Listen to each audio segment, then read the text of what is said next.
So here's log app pricing. So as you can see, it's not cheap, but basically you entering your pickup location, you entering your drop-off location, as you can see, for example, here.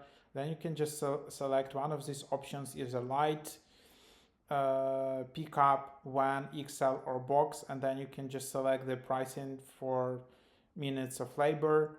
You select two loggers and all of this, and then basically, yeah, that's just how it works.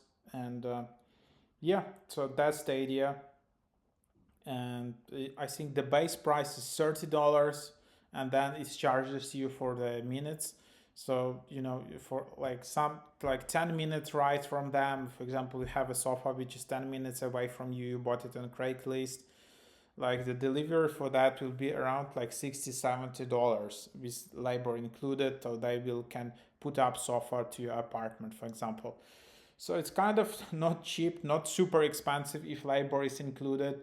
But yeah, that's kind of the new app, the new kind of Uber for these delivery services.